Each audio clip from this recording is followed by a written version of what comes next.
It's got maple syrup all over it. And she goes, "Oh my God, what are you, the Canadian Louis C.K.?" Oh, ouch. Ouch. Oh man, that's wrong. Good evening, ladies and gentlemen, and welcome to Where's Carl here on the Monkey Caviar Podcast Network. I'm Tiny, your host, and my camera's not working. Yeah, I was going to say, it's a very interesting picture of you. That's all right. It doesn't need to work all the time. I don't know why it's not. There I am. Hi, everybody. There you are. It wouldn't be a show if we didn't have a little bit of a technical glitch here and there, right? Oh, no, that's our thing nowadays, man. It's been our thing since forever. It is a thing, and we're good at it. So we're here to talk about last night's episode of The Walking Dead. Some guy, I know who some guy is. I'm some guy. Are you some guy? I'm some guy. I don't know what some guy's name was. They put a gun to the back of the king's head, but turns out Gunther, by the way, his name. Oh, I was just calling him like, evil 80s nerd. He kind of looked like Barb from Stranger Things in male form. He looked like every nerd from every bad 80s movie. Like with the big glasses and the dorky hair. He looked James Spader. He looked like he walked out of Revenge of the Nerds or something. In 20 years, he's going to play Ultron. Yeah, I like James Spader. I like James Spader too, but he has no place on The Walking Dead. Could you imagine if he showed up? Yeah, with Raymond Reddington on The Walking Dead. That'd be vision, right? That'd be so cool. Yeah. Actually, that show over the shark. So a little bit. It's not as good as it used to be. No, it's not. Whatever. Then Mr. Kaplan was the best part of the show, and they blew it. Yeah. All right, but this is not a Blacklist podcast. It's a Walking Dead podcast. So let's talk about some guy. Interesting episode. Yeah. There were some things that actually happened this episode. There were some moments that I was very happy to see. There were some moments that were not so happy. There was a huge foreshadow in this episode. We'll get to that when we get to that in our coverage. Well, I mean, the whole opening, scene, pre-credit scene was all watching this. I'm like, he's dead, she's dead. I know. It's like just go through and show them all slowly kissing their relatives. It's like, oh, they're all fucked. Yeah, exactly. But I thought the opening felt like at first I thought he was getting ready. I thought they were flashing back to him before. Yeah, that's what I thought too. And he was getting ready for a performance, and that's what I thought. And then I realized that he was getting ready for a performance, just a different kind. Yeah. As soon as he's on putting on the elbow pads and stuff, I'm like, okay, this is Kingdom. This is shortly before Ezekiel and his group head out from where they're at to start their war. I mean, you've seen some of the stage plays we've done. Could we do The Walking Dead on a stage? It might take some work.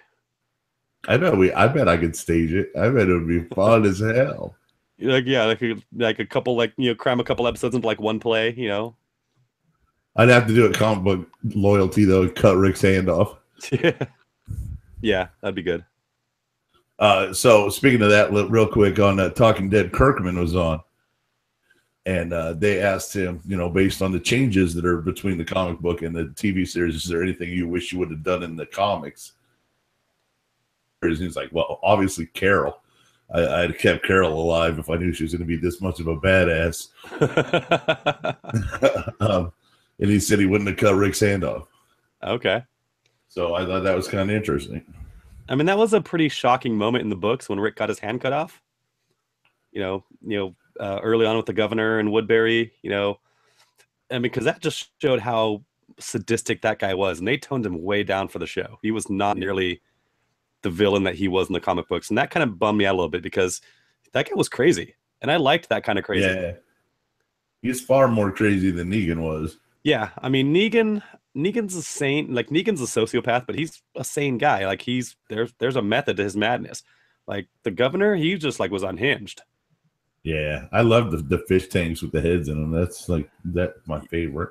Yeah. I mean, and at least we got that in the show. That was a nice throwback to the comic book. Oh, and a little zombie daughter. and the zombie daughter, little Penny or whatever her name is. Penny. Oh. So what else do I have? So Ezekiel's getting ready for his show and his troops and gives like the sermon of the week as it's starting to feel. I'm really getting tired of Ezekiel's speeches, and I love them, but I think they're over now. Well, yeah, after this episode, we might not have one for a while. Yeah, and if we do, it's not going to be a good one. So he does the whole yet I smile. Do you think he actually buys his bullshit, or do you think it's fake it till you make it at that point? Oh, I think it's always been fake it till you make it. Even then, as he's getting ready and preparing everybody, you think he's just totally faking it.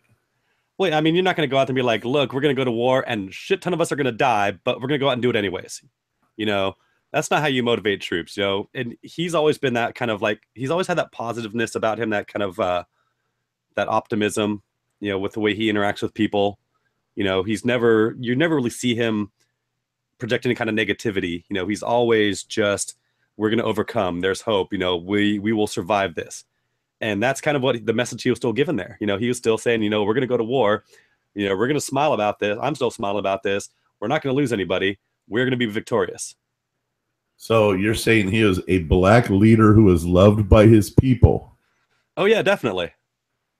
Where have I heard of that guy before? Oh, by the way, I've got already buying my Biden 2020 shirt. Nice. Go Joe. Go Joe. G.I. Joe. He's a real we need like hero. That's right. Come on, go Joe. But yeah, that gigantic group hug scene at the end, I'm like, that was a little over the top. You know? I don't know. I kind of dug that because of the way they went into from him being mobbed by his people, like pre-game to the aftermath of the sack, where he's just buried on the field and he has to claw his way out from underneath. What I have to say was an impressive display of body parts and limbs. Yeah, I mean, you know, it looked like something of like, you know, Saving Private Ryan or something like that, with that massive amount of carnage that was on that field. I mean, those Browning 50 cals, those are nothing to fuck with, man. Those are the gun, man. You want those. You see the size of the holes in some of those people when they were just laying there? There's some big ass holes. Like you could put your hand through and not touch any of the sides. Like there's just an arm hanging, just like, you know, shut off at the shoulder. So, that gun's impressive. And I don't know if there's more than one of them. I think there's like two of them. There's like two boxes. There's 2 boxes. Yeah. So Ezekiel climbs out from under everybody who jumped on him to save him because, you know, he's king. Yep. He's got himself a little leg wound.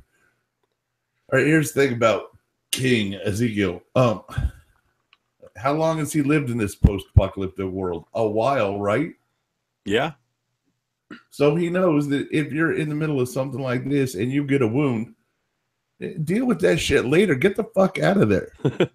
Yeah, I mean, considering this wound was actually going to impede his movement, you know, I think maybe trying to take care of that when you're in the middle of a bunch of dead people that are about to turn into zombies. Right, but no, he decided to scoot around and and he's rolling bodies over and he rolls Daniel over and he's like, oh, poor Daniel, boo hoo hoo. And then all the other bodies start to squirm. But that's me. I'm out of there. Yeah, I mean, I wouldn't have taken the time. Sorry, Danny. I wouldn't have taken the time to start searching the bodies anyways. I mean, unless he was looking for weapons, but you know, he wasn't grabbing weapons. He was not grabbing weapons. He was just looking to see which of his people got mowed down by the machine guns. And that's a rookie mistake. Roll call. That is a rookie mistake. He deserved, you know, to have to do his little boot scoot boogie thing that he had to do to get out. And I was watching that. I'm thinking, I hope you can crawl faster than they can shamble. Right, and he did a pretty good job. Apparently, Daniel, pretty limber for a walker. Yeah, he catches up there, but he just lets out this feral scream and then sits there until they turn into walkers, and then I gotta run. Yeah, and we finally saw the repercussion of all that spent ammo when he like has 1 round left in his gun. So he's that's fine. He's scooting away, and all these walkers are following him, and they do a great little shot of him scooting away from overhead, and then the walkers coming to the screen. And I thought it really needed music, and I was like, what song would have been right? Is it like King for Just One Day? I thought maybe King of Pain. But ultimately, I decided Run DMC's King of Rock is what should have been playing. As the walkers were descending on him, I think it would have been a much more enjoyable show. Yeah, that would have worked. I would have been okay with that. All right, so Alvaro comes and saves Ezekiel and like drags him out of there. It looks like he's going to save him, but it's not going to last very long. Oh, no. No, so while all this is going on, Carol has snuck into the building. And Carol, very ninja-like. Yeah, I was just saying, like, when the fuck did she become a ninja? Carol is like +6 dexterity. Yeah, that woman She's never so ceases quiet. to surprise me. She's already has charisma boost and constitution. She's got mad hit points, and now she's dexterity boosted. And she's got like an intimidation feat. She's amazing, right? She probably speaks Elvish. That was a deep Dungeons and Dragons. That's like nerdier than we get and like really get. I mean, I didn't know if I was going to be able to drag myself out of it. So yeah, she crawls up, and this is of my favorite caps of all time in this show. She takes out 5 saviors from the ceiling panels. Yeah. And I mean, those aren't designed to carry a lot of weight. So like she had to find some way to perch herself up there. Not only did she have to get there quietly while there were 5 guys in the other room and a couple guys on the other side of the room. She had to get up there quietly, find a way to support herself up on these beams, give herself a lookout, and then shoot all of them once. Just with very slim amount of bullets for the way they waste ammo in this show. She had 5 of them lined up, maybe took 8 shots. Yeah, she's it's like the way she handles like the food stuff. She's very thrifty with her food. She knows how to make it last, and she knows how to make her bullets last too. Bullet cobbler. Oh, we've got somebody in the chat room. Hello, chat room. I can't read. It says Carol always been a ninja when she snuck around as the wolves took over Alexandria. Yeah, she was she really did make her way around that place, and you just laid waste to a lot of wolves in that episode. All right, so we'll give Carol, like I said, we give Carol a lot of dexterity points because I mean, like I said, she never ceases to surprise me. That woman is just, I mean, as far as like some of badass characters they've had on TV series and movies and stuff, I'd say she's up in the top 10 for sure. Who would you take in a fight? Carol or Sydney Bristow? Carol. I think Carol, right? Yeah. Carol totally wins that fight. Yeah. Because Sydney Bristow is always lame. All right, what about Carol versus Agent Keene from the Blacklist?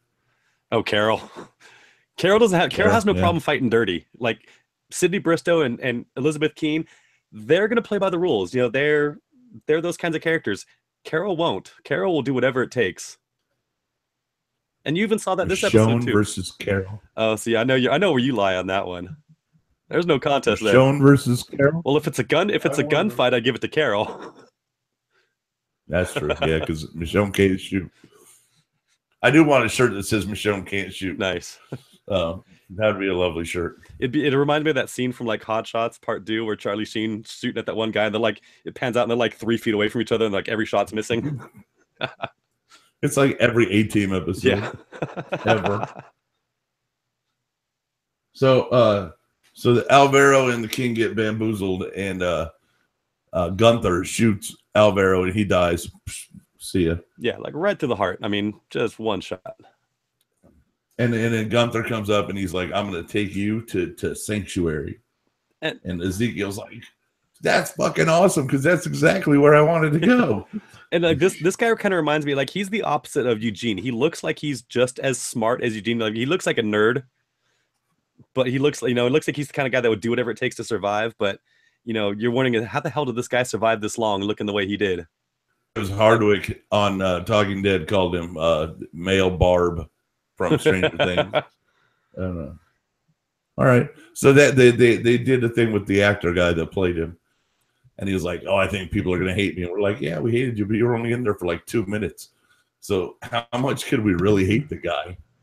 Yeah, I mean, and he's a savior anyways. How many saviors do we really like? There's maybe a couple. Simon, Dwight. Yeah, I don't know if I like Dwight. I like Simon. Yeah, I don't know if I like Dwight. I mean, Dwight's not Dwight's not as big an asshole as he's portrayed sometimes. I mean, he's helping out, Alexandria and them, but that doesn't make him a great guy. But he's got some redeeming qualities at least. He's got a few. All right, we'll give it to him. I'll go put Dwight on the list if I have to, and of course Negan. I love Negan. Of course.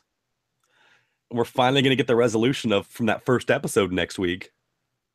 I know. I was so excited. I'm like, Negan's coming back. Only 5 episodes in. Yeah, I know. I wonder when Michonne's coming back.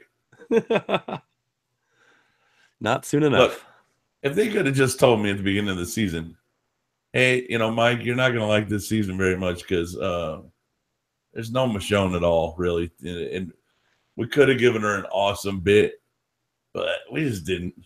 Yeah, we just left her at home. Yeah. So that kind of sucks, and I miss her. And I want her back. I want her back killing people. I want to see the samurai, the katana slicing some throats. And I think she's being underused right now. And I don't like that she's just back there babysitting the fucking farm. Or I'm sorry. I think before the season's over, we'll get Michonne in action. Well, it might not be till the back half of the season, but right? Am I gonna go the whole first half of the season with nothing? I mean, not even a flashback, Gimble. man. Scott Gimble, I'm coming for you. You heard it here, folks. Mike is going for Scott Gimble. If Scott Gimble, something happens to him, it's me. Because I'm miles away from that guy. I mean, I'm closer than you, I suppose, since he's in Georgia. Probably, yeah. So Carol has tracked all these savior dudes out to the parking lot where she's going to apparently get in a one-woman gunfight of the OK Corral variety. Yeah. I don't think it's a good idea. And I was watching the episode like, don't do this. This is bad. Just leave. Don't worry about the guns. You'll get the guns later. Just get out of there. Yeah, because there was there was at least 5 guys there, and her. I saw 6. Yeah. I saw 6. Yeah, 5 or 6 guys. Yeah, I mean, it was a very one-sided battle. It would seem that way, but I mean, because they made her as soon as she popped up out of the truck. Man, she didn't even get a shot off before 3 guys were shooting at her. She got a couple shots off, and then they were like, "Oh wait, yeah." But for all her stealthiness, she just popped right out and started shooting. Bam, bam, bam, bam, bam. Yeah, she failed that dex check. Use a bottle, make it silencer, do some MacGyver shit if you're so great and stealthy. Take a couple of quiet shots, but that wasn't to be. No. Really burning through this. Yeah. Well, I mean, as much stuff happened in this episode, it wasn't, Nothing happened. I know. Well, there were a lot of stuff, a few things happened, but over long periods of time. It really felt like it was going to be a bottle episode of just these 3 characters. Yeah. I mean, it really did, because Carol's gunfight took a lot of screen time. A lot, and then again, it's A teams again. Another fight where a bunch of bullets fly. Not a lot of people get hit with them. No, I mean, hell, the zombies did more damage in that fight than she did. I was thinking about this today when I was rewatching the episode, and I was like, God, they don't hit shit. And I understand that squibs in cars look cooler than squibs hitting people. Yeah. Okay, and that's fine. So you got to shoot up the car a little bit. But then I realized, and I thought about it from an actual I'm in the apocalypse scenario. Right? Mm-hmm. So me and Adam on our cross-country trip to the Carolinas, we end up in Alexandria, and they're like, here's your gun. Now go shoot those people. And I'm like, what? So I had to go out there and try to shoot these people. Now, I'm athletic enough that I can bowl. I can play darts. I've shot a gun a couple of times. Yeah, same here. But if you put an automatic weapon in my hand and told me to go kill a bunch of people, I'd be like, I don't know if I can do this either. So then it started hitting me that maybe the lack of them hitting it wasn't necessarily bad marksmanship as it was just poor marksman. I'm sure that's probably a lot of it too. I would be nervous. I wouldn't, whatever. Yeah, I mean, I'm sure there's probably not. I'm sure they're probably not doing a lot of practicing because bullets are a scarce, resource. You don't have time to like sit there and be like, let's go blow through a few clips while we try and teach you how to shoot. Right. They talk about soldiers in war who always shot high, so they never killed anyone because they didn't believe in killing people. Yeah. So those are soldiers. Those are trained. Those are trained personnel. people. Yeah. None of these people are. I've never killed anyone in my life. Yeah, none of these people are trained to kill people, with the exception of maybe like Abraham. Abraham was in the military. He was trained, but most of these people, Rick was a cop. But most of these people are just everyday, just average civilians that don't, it was never part of their daily routine was killing people or learning how to kill people. You can look at season 1 Carol. Yeah. And tell me that she would be a killing machine. Exactly. You can't do that. So I get it. And I'm starting to give them a little bit of a pass on the bullets. Yeah. But they're still wasting an awful lot of bullets. Yes, they are. An awful lot. All right, so she's dealing with all that. Ezekiel's stumbling around. See, he isn't happy about it at all. And so the king asks if Negan even knows the guy's name, because we didn't. No. The audience had no idea what his name was. But we could have taken a guess, and he answered what would our guess would have been. It would have been Negan. Yes. He said his name was Negan. We're like, oh, shocker. Yeah, that's original. So, then this Gunther points out that Ezekiel isn't no king. Like, he wasn't born of pure blood. He's just a con man who convinced a bunch of people to build walls for him. He's just, and I was like, oh my God, he's totally breaking him down because he's absolutely right. That's exactly what Ezekiel is. He is no king. They're correct. And yeah, last I checked, we don't have any kings in America. Right. This episode did a fantastic job of tearing down Ezekiel. Yeah. He chose, when he set up the kingdom, he chose that thematic. He chose, I'm going to be the king, and we're going to be knights, and we're going to round table the shit out of this.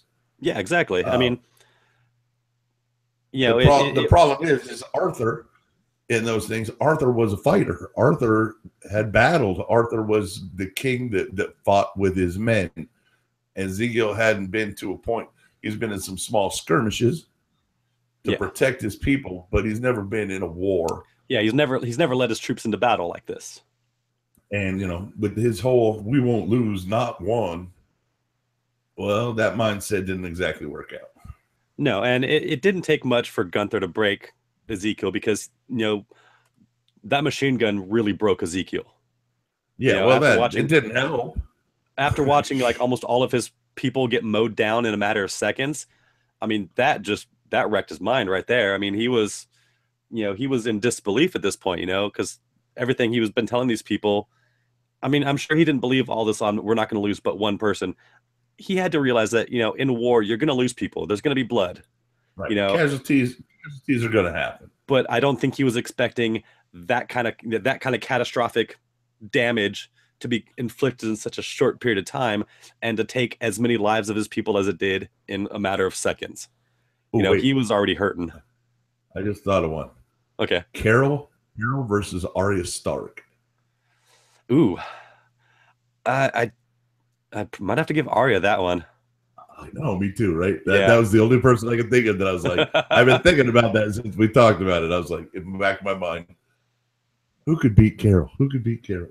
I mean, if Wonder Woman could beat Carol. If you'd have said like Carol versus Lady Brienne, I might still go with Carol. Oh, I don't think there's a lot of Game of Thrones chicks I would take over Carol. Yeah, probably. All right, but that's neither here nor there. Carol is not in Westeros.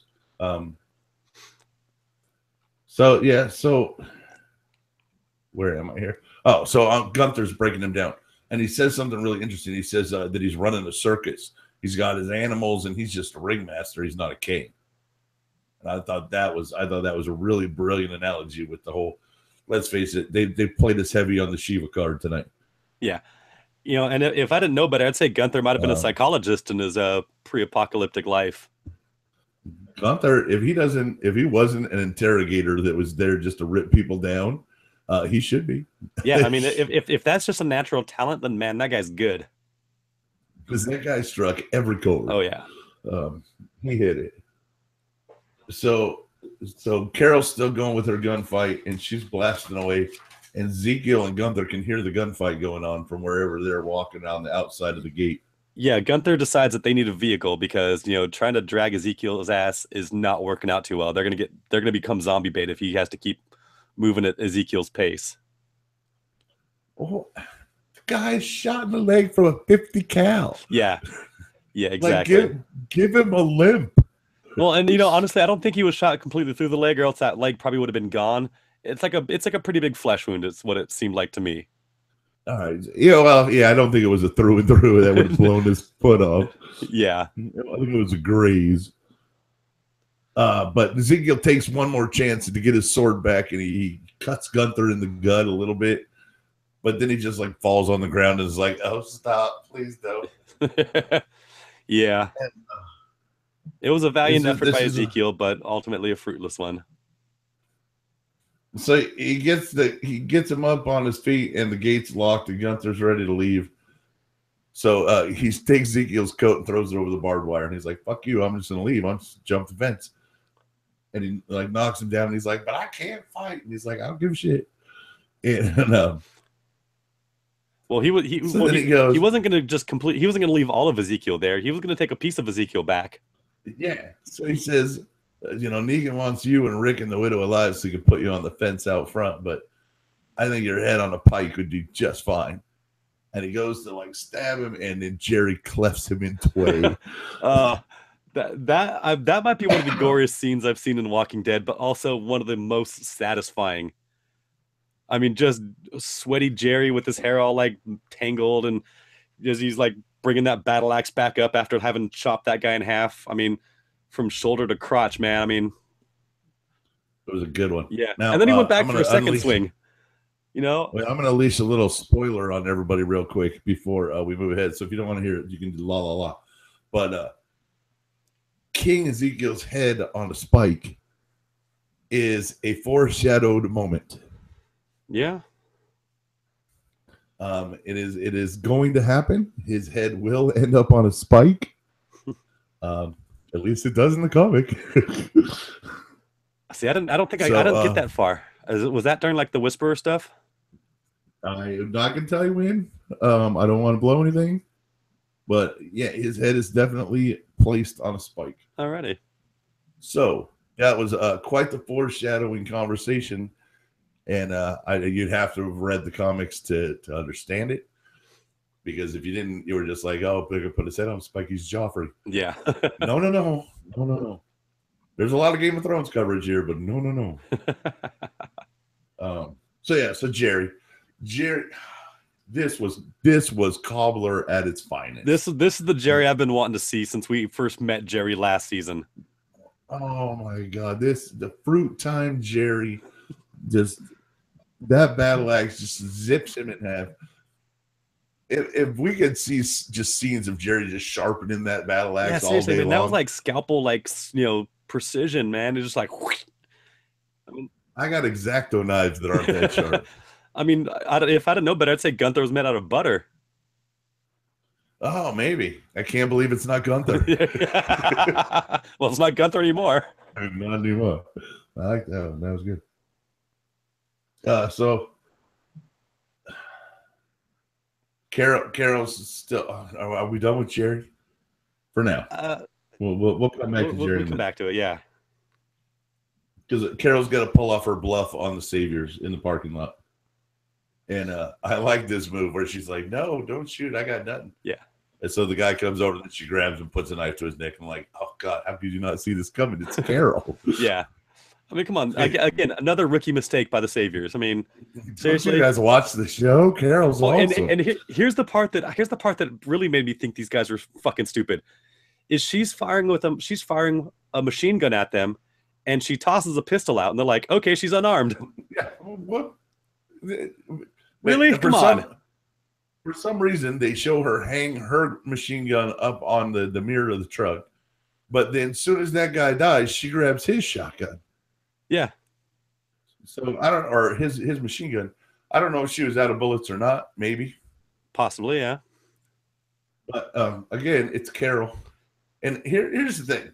All right, Negan seems to have a pretty good like dossier on everybody that's going down. Like he knows what Ezekiel's all about. He knows what Maggie's all about. He knows what Rick's all about. Did nobody do their fucking homework on Carol? I guess not. I mean, she's been the badass of all badasses for 5 seasons. Well, you figure for most of the time, you figure for a lot of the time that they were watching, that the Saviors were watching Rick and them. She was like playing Susie Homemaker, and then she left to go to the kingdom and was living in that little cemetery house by herself. So if they were watching her, they didn't see badass Carol. They saw, timid little, I'm gonna make, cookies out of acorns Carol. Carol's playing the best game of Big Brother on The Walking Dead. Everybody loves it. How impactful is Carol's death going to be? Oh, it's going to be huge. Because you realize, we all have to realize it could happen at any time. Oh, yeah. I mean, everybody, nobody is safe. Any moment. Nobody is safe. Rick can die. Daryl can die. Maggie can die. There are certain people that are safe. They're still alive in the comic. Therefore, I think they're safe. But if you're not still alive in the comic book, your days are numbered. I mean, ask Abraham. Not necessarily true. I mean, because there are people that died in the show that were still alive in the comic books and things like that. Who's dead on the show that's still alive in the comics? Andrea's one of them. The girl they killed at the end of in the middle part of season 2. Yeah, but Andrea's just Michonne now. True. They're just giving all of the Andrea storyline to Michonne. Yeah. I mean, and that works. That's fine. That's fine. But, again, if they wanted to, they could have kept Andrea alive because she was a character. I can't remember the name of the girl. The one they were looking for in the first half of season 2. The little girl that was in the barn on Herschel's farm. Sophia. Sophia was still alive. Sophia's still alive in the comic? Well, she was by the time she was after the end of All Out War. All right. So I guess there are a few exceptions to the rule. Yeah. Carol's been living on borrowed time for a long time. Yeah, she has. Like Glenn didn't live on any borrowed time. Abraham lived on borrowed time for about half a season and a half. Yeah. His death was supposed to be Denise's. Shane had some borrowed time. Shane lived a little bit longer. Yeah. So. Yeah, I mean, we'll see. And I mean, even Kirkman's always said that nobody is safe. Rick could die at any time. We could see that happen. I think it might be difficult, but the show could go on without him. There are enough characters. What if Morgan kills Carol? Oh, that'd be tough. That'd be rough, right? You get to see Daryl versus Morgan, though. Daryl versus Morgan would be a hell of a good fight. Well, no. I don't think that. I think that'd be a beating. Daryl's so feral that, like, I want to say he would take down just about anybody, but there are certainly guys I would rather have in a fight other than Daryl, because Daryl kind of bitches out a little bit in a fight. Well, I'd take Kung Fu Jesus. With crossbow. Kung Fu Jesus, I'd take in a fight any day. Jesus with the Kung Fu grip. Yeah. Kung Fu grip Jesus. That's what we're gonna go with. Yeah. So after all this, yeah, all right. So Carol's bluff kind of works. She hits the guy in front of her, and they're like, "Oh, he screwed the pooch, you, Bob." They go, Jerry, like Bob screwed the pooch. Like, you dumb bastard. Yeah, and they had no problem shooting their friend. Like the loyalty, none. Yeah. So they shoot him. She hits the button, opens the gate, because apparently these guys got power everywhere. Like, how is their power still on? That I don't know. Okay. But the fact that she knew what gate it was going to open, I mean, that seemed. She's amazing. She's amazing because it opened the one right behind them. Yeah. Which, bravo. Didn't see that. So Jerry and the King are out there by the gate, and they're trying to break it in. And Jerry, of course, is the only guy in television history who can't crack through a lock. I mean, seriously, like TV and movies have shown me that if there's ever a padlock, all you need is a rock, and you can get through it. Have you ever taken a rock to a padlock? I have not. I'm pretty sure it does not work. I mean, because if that's the case, Master Lock would be losing a lot of money. A combination lock, a rock will work. A padlock with a key, no, that's not going to work. No, but if you watch any other movie or TV show, that's all it takes is a rock. Yeah, that's true. I'm like Lost. They could break through that shit with a coconut husk. Yeah. So, all right, that's fair. But Jerry goes to town on this lock with a battle axe. I mean, just like swinging away at this thing, and not even sparks generating from this thing, man. Then he tries to pry the lock with his battle axe. Oh, and that was a stupid move. Snapped, and we lose the most painful moment in the episode for me. Yeah. The battle axe. But you know what? Jerry saw the silver lining in that situation and was still able to use the splintered end of that battle axe to kill walkers.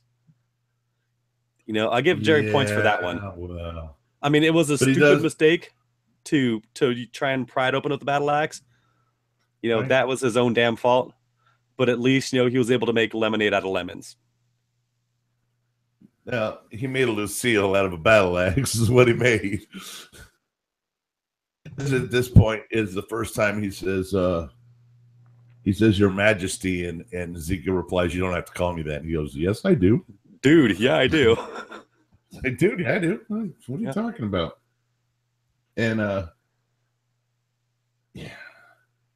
So let's see. Oh yeah. So they're at the end.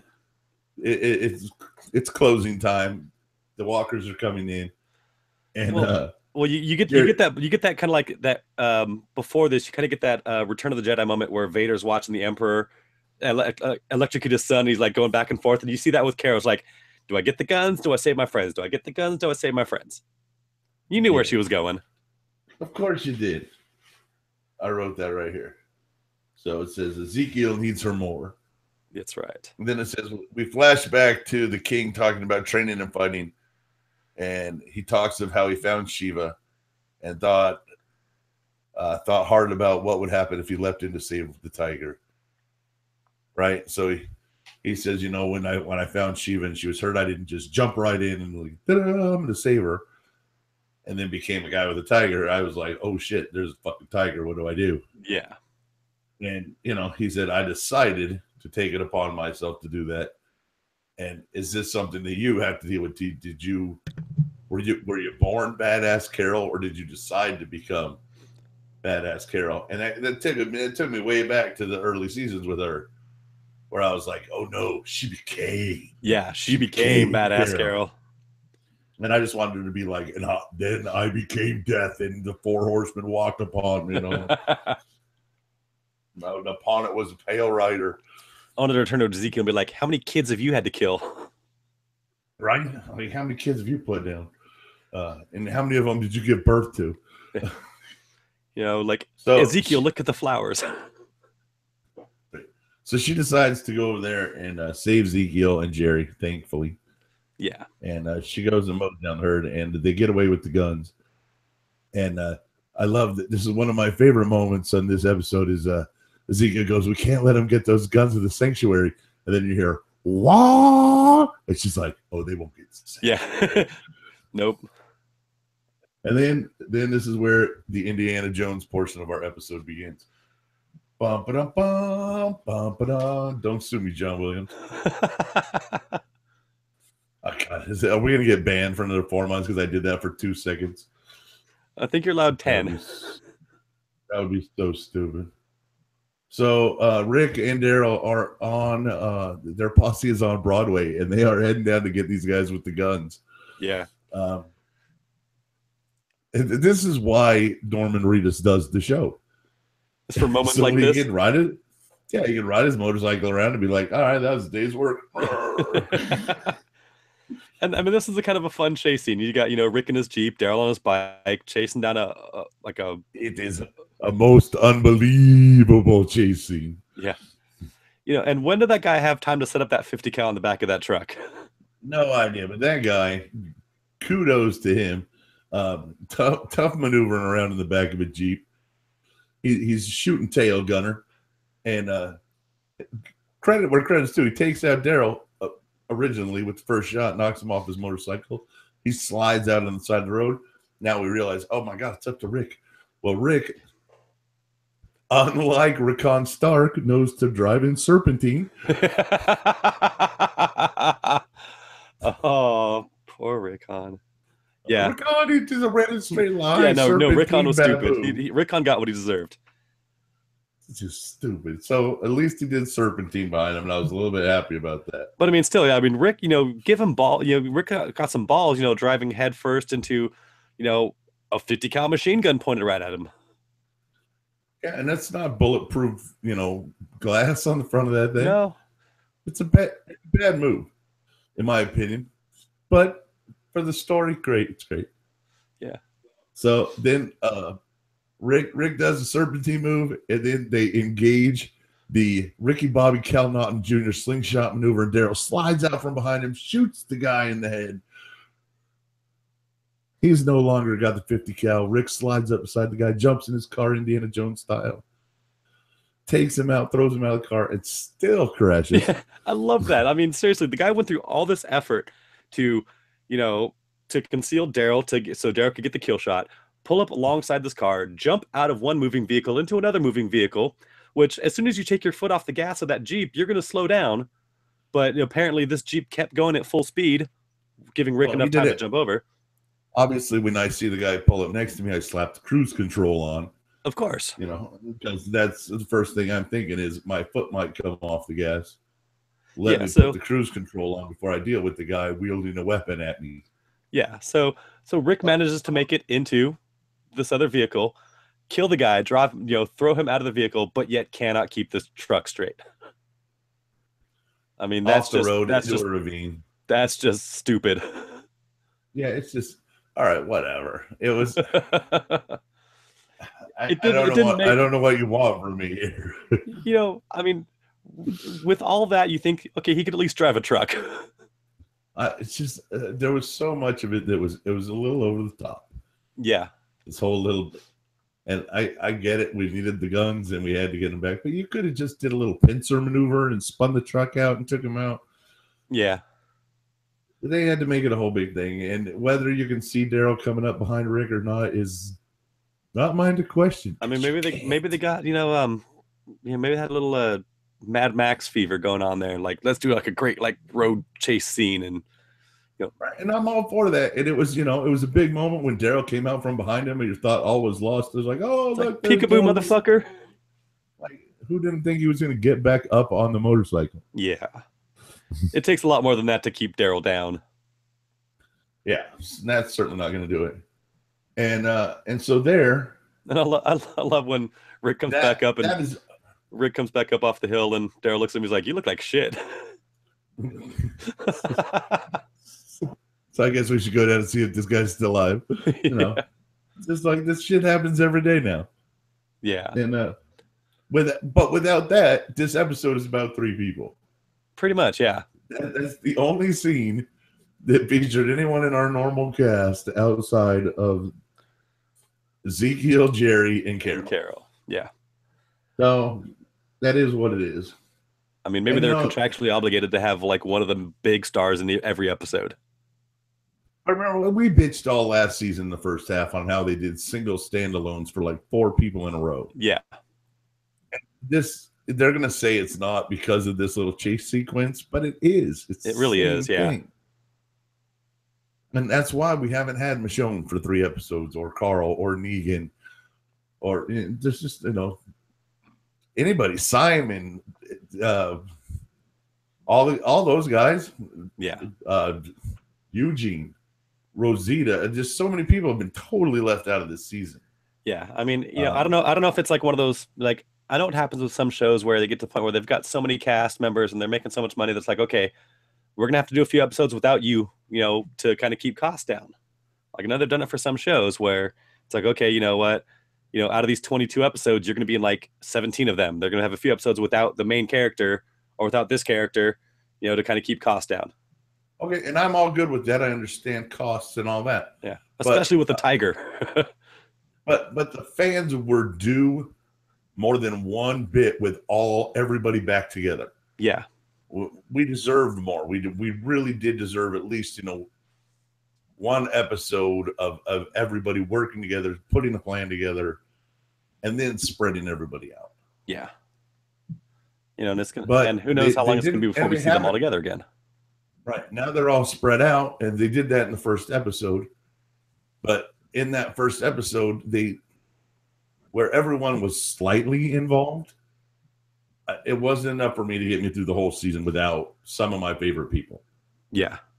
And like I said, there are some people we haven't seen much at all, like Tara, Rosita, we've got like they all showed up in the first episode. Yeah. And Tara had a little bit in the second. Yeah. Right? She was there at the shoot 'em up. Yeah, I mean, like, just like the way that they're like showing one segment of each thing at a time. I mean, because there's so many things going on at this one point right now, but yet they choose each episode to focus on one aspect instead of like editing it a little differently and showing us a little bit more of what's going on everywhere. Right. They were talking to Kirkman on Talking Dead, and he said, things are loosely going on at the same time right now. Yeah. I haven't seen Negan yet, but we will. He was like, you will next week. And that's cool. And I get that there's a lot to cover. And I get that just doing a little peekaboo on Negan doesn't cost you anymore. You're still going to have him there. You're still going to shoot the scenes. It's how you edit the show together. Yeah. Yeah. And that's what they're doing. I don't think they're utilizing their edit properly because of all these single character kind of driven episodes. Yeah. And it just leaves the whole group dynamic out of it for me. That's all. Yeah, I mean that was one of the big things last season is when you saw when all the groups finally got together, like when Rick and Daryl and Maggie and all them reunited at Hilltop. That was a great moment. They haven't been together for a while.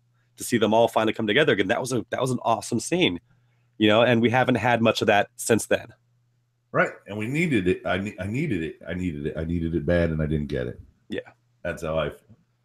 I'm gonna keep saying it over and over again. All right, so let's finish up here. So Carol, Jerry, and the King are struggling, and they come to a sewer drain with barrels of hazardous substances spilling all over, and it's the toxic zombies, the Toxie Avengers. It's total Toxie all the time, and so there's a small swamp thing to show up at some point. There's a small 4-foot ravine. I guess that it looked to be about 8 walkers were stuck in. Did that sound about right? Right? Yeah. You know what made me think of? Our time in North Carolina. I'm trying to get to that hotel. Oh yeah. Walking over here. You're right. A little bit. Except without the walkers. Well, kind of. Oh, but yeah. No. Yeah. So Little John was on Talking Dead, and he was like, he looked at Kirkman, he goes, why couldn't those walkers walk out of that ravine? And he's like, it was steep. And he's like, it was 4 feet. Yeah. Yeah. So my question is, all right, at this point, Jerry and Carol are still pretty proficient at killing walkers, correct? I think so. So 8 walkers and those 2 shouldn't be that big a deal. No. Why didn't Carol and Jerry get in the ravine, take all the walkers out, and then bring Ezekiel through? Because that'd have been too convenient. Wow. So instead, you try to mumble through it with a guy that's bleeding out, and his tiger has to come save you and thereby give up the tiger's life. Yeah. Yeah. Yeah. And So it was a big thing losing Shiva. I mean, it was almost like it was, you know, I'm sure some people might say it was almost Hodor bad. Wasn't Hodor? No, No, I I mean, don't no, think but so. it's like, it's one of those, like, No, you don't, I mean, you know, you don't want to see an animal go like that. I mean, especially one who died protecting its master, you know? I think Bronze Horse went out worse than Shiva. So, no, it was sad in that you love Shiva because you always want to see the tiger fuck somebody up because that's like the best. Yeah. And she did a couple goes. She threw one of the guys out of the 4-foot pit. That was pretty good. Yeah. But again, Shiva's expensive, and there's not a lot of storyline for a tiger. I'm sorry. No, not at all. How many times could Shiva come to the rescue before you were like, well, here comes Shiva?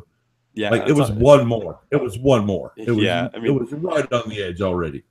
Shiva was almost like the Deus Ex Machina, for the series. It's like, oh, we're in trouble. Send in Shiva. So I'm glad they did it because, I mean, how cool was Shiva when you first saw her? Yeah.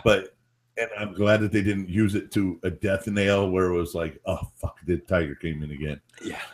So, good. I think it's good use, and I think she had to go, and I think it changes Ezekiel in this episode the most. I think this was like the final nail in breaking Ezekiel. Right. So now the king is dead. Long live the king, as the saying goes. Yes. They scurry back up to the kingdom, and the people come out to greet him, and he has no words. Yeah, this is the first time we've ever seen Ezekiel speechless. Hey, he came back. He said he was going to come back with everybody. He came back with 3 people. Yeah, and that's those are not good odds. That's not a good return rate. No. And it's not going to win wars in the apocalypse or any other time. So the question becomes: is this a win for the non-savior side? I was going to say our side, but I might be on Negan's side at this point. So sorry, I might be. Well, Ezekiel's battle. We don't know what what was their actual agenda? Were they just going to take out an outpost? I think so, but I guess they're trying to raid that outpost, and then the guns ended up there on probably because Gregory is a dirty fucking rat, is my guess. Well, I mean, how would Gregory have played into that? I think he had to have known that they were going to do this raid, right? Gregory? Yeah, because it happens. Gregory comes back to the hilltop. And that was episode 1? No, I think it was episode 2 or 3 of this season, right? Yeah. Yeah. So it was just a couple weeks ago. So he's been a part of. Oh, it was after the shootout, the first shootout, right?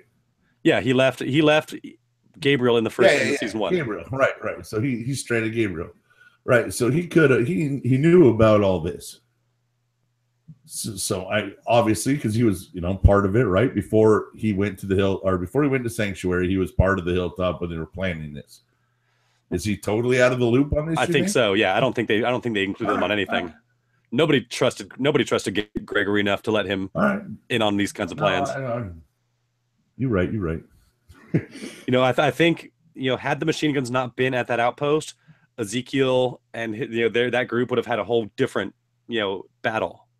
They probably would have walked away with maybe a couple deaths. The fact that the machine guns were there, they weren't supposed to be there. They're supposed to be where Rick was going. Right. Correct. So the Savior's doing what they're doing. I mean, the intel they were given was probably good at that time. But, those kinds of things change. You're constantly moving your supplies around. You don't want to leave all your stuff in the same spot, especially if somebody's going to be, turning on you. No, they didn't. I don't think they had a reason to believe that Dwight was going to turn, or that anybody's going to turn for that matter. But, it's one of those things where you are constantly moving your stuff around just for a situation like this. So the Saviors lose their big guns, and the kingdom loses all their people. So who's the victor? I'd say this one's kind of a wash. I mean, depending on what Rick and them are going to be doing with those guns, are they going to drive them into Sanctuary and open fire on the building, Are they going to use it to defend themselves? You know. Well, I think we have to figure out what happens next week with Negan and Gabriel and how they're going to get out of their little trailer. Yeah. And where that relationship goes. I don't know what Father Gabriel's status is in the comic book. I forgot.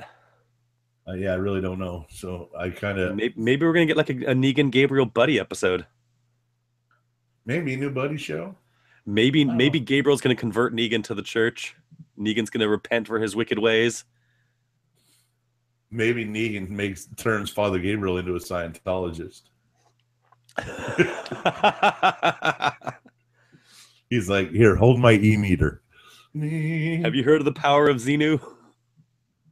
Do you know Xenu? He's my homeboy. Yeah, so let's hope that next week they visit the Scientology Center. That'd be fun. Nice, yeah. All right. Any big predictions for next week? I don't think we're gonna have another death next week. No, I mean, I think we should. Maybe. I mean, from what we saw in the trailer, it's Gabriel and Negan, and you know the lieutenants of the Sanctuary group, the Saviors, kind of talking about that they suspect a rat in the group. And yeah, so I don't think we're gonna see another big death until the mid-season. No, probably not. If we even see it then, they may cliffhang. Maybe they're good at doing that kind of stuff. Yeah. So, all right, but all in all, this was an okay episode. Well, I'm not gonna give it 5 stars, but I won't give it 1. Yeah, I mean, it was better than a couple of the other episodes this season. Yeah, it was all right. I wasn't falling asleep to this episode. No, and I did get that Geronimo Daryl moment, when he came out from behind the car. So, I mean, they got the effect from me that they wanted. Yeah. Even if afterwards I was like, "Oh, that's horse shit." But in the moment I was like, "Yeah, shake and bake." And then I was like, "Shake and bake, Cal." So funny. El Diablo and the Magic Man. You ain't first and last. What did they end up becoming? El Diablo and the Magic Man? El Diablo and the Magic Man. You climb me like a spider monkey. I was throw Grandpa's chips medals off a bridge. Well, that's going to do it for us, folks. We appreciate you checking us out. We had a good amount of hits last week. I think we had like 15 views over the week. So thank you very much. If you're watching later, until then, we'll see you next week. Until then, love, and trust you, and do harm to no one.